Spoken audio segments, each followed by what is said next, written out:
Reasonable compensation. What are we talking about here? And why is it such a big deal? Congress allows you to save tax money by setting up an S corporation. And one of the ways we save that is by paying wages that are smaller than the profit of the business. When you're sole proprietor, you get taxed on all the profit of the business at one of the highest rates in tax law. As a S corporation, you can pay a lower tax. But this savings comes with a problem. The IRS says, hey, you can't take it all out as a distribution or dividend. You need to pay some wages. So they have a requirement that you pay wages. This is the requirement right from the IRS website. S corporations must pay a reasonable wage or compensation to shareholders.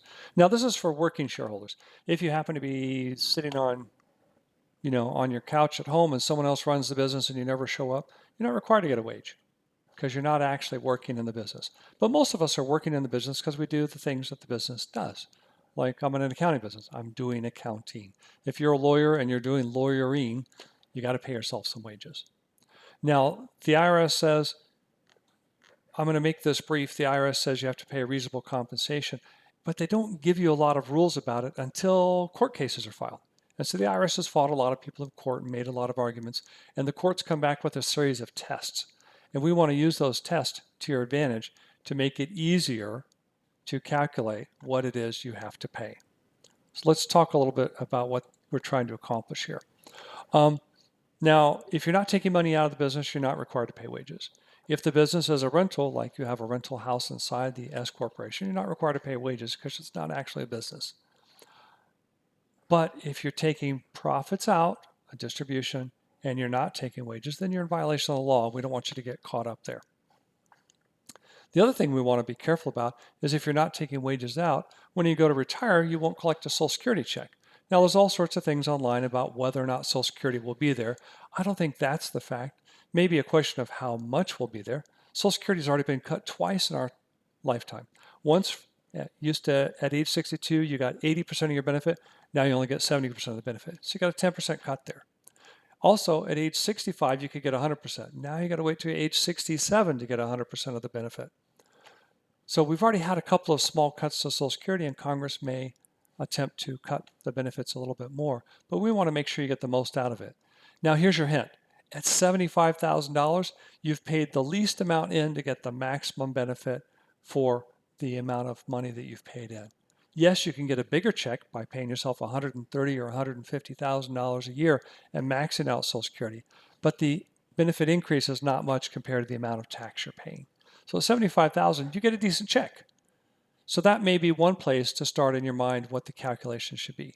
But what we really use is a tool that we call RC reports. And what RC reports allows us to do is to ask you a series of questions about what you spend your job doing. This is mine, for example. I have some secretary administrative work because, of course, I'm doing admin. I'm sometimes just copying, scanning papers, and dealing with the little minutia of running a business. Sometimes I'm doing sales. Sometimes I'm doing a little bit of bookkeeping for the business. And sometimes I'm running the office. I'm managing employees and things that need to be done. The other thing that RC Reports allows us to do is to allocate your time between these various things. In addition, of course, I do CPA work.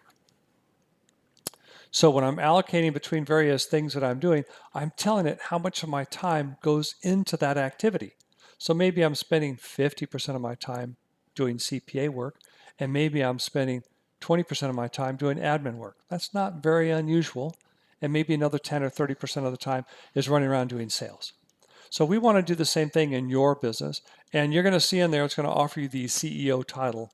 Unless you've got 100 employees, you're really not doing CEO type work. So you can ignore that one. Now, are there reasons to pay more than what our RC report says, or more than that $75,000? Yes.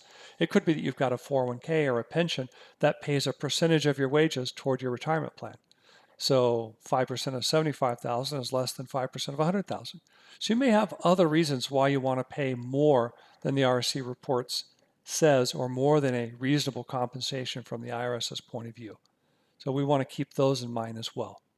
Now, we need this document because this is your protection if they ever come after you and argue that you didn't pay yourself enough. That's the main reason why we want to have this document for the IRS. We're going to send you a link to it. We're going to ask you to fill it out as best you can. And then we're going to go through your answers and maybe tidy up a little bit or ask you a few questions. And we may add something to it that you didn't think that you were doing in order to get a better report out of the system. So shortly from us, you should receive a link to the service to ask you to answer these questions. Once you do, we'll follow up and come back and show you the results. Thanks for watching.